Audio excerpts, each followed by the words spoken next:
Inshallah, Harris is gonna lose because of us. This was Dearborn, Michigan, just weeks before the presidential election. Arab American voters were intent on punishing the Biden administration over the war in Gaza. There needs to be an accountability for the lives lost. They wanted one thing from their vote. Who's going to stop the bombing of my people? A ceasefire came into effect as President Trump took office. And then it's right now a demolition site. He dropped his plans for the future of Gaza. The U.S. will take over the Gaza Strip, and we will do a job with it, too. We're back in Dearborn. We were here last year for about a week talking to voters just before the election.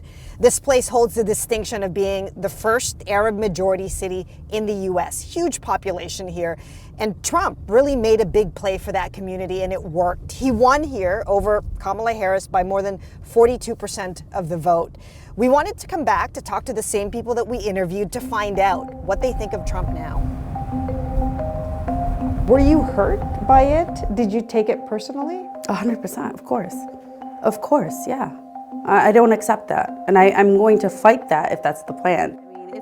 Samra Lukman voted for Trump, convinced he was the best option to stop the death and destruction in Gaza. Even if theoretically Trump was to incentivize Palestinians to leave Gaza, he did not say he would do it with violence. He did not say he was going to kill every child that remained on that land, which is what the Democrats were allowing to happen.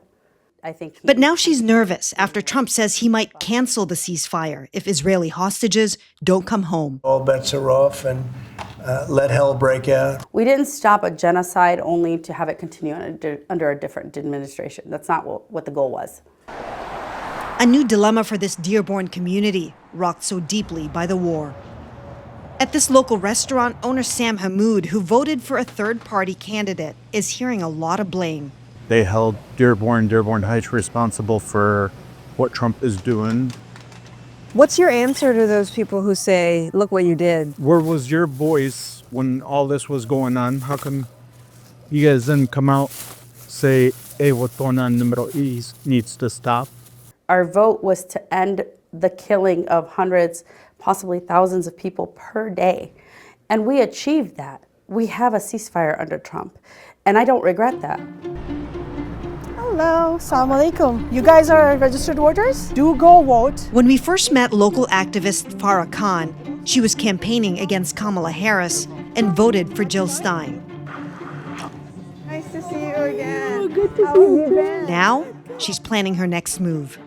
We are going to get together and organize against Trump as well, as just as powerful as we did for the Biden-Harris administration.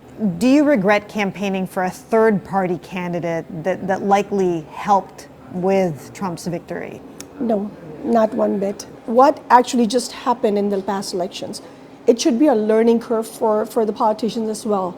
You know, they should know that you can no longer fool the people by with your empty rhetoric, with your false promises.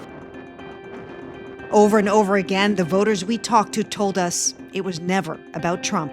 We are not married to the Republican Party. We are not married to the Democratic Party. As a voting bloc, American Muslims and Arabs are going to be voting with Gaza in mind.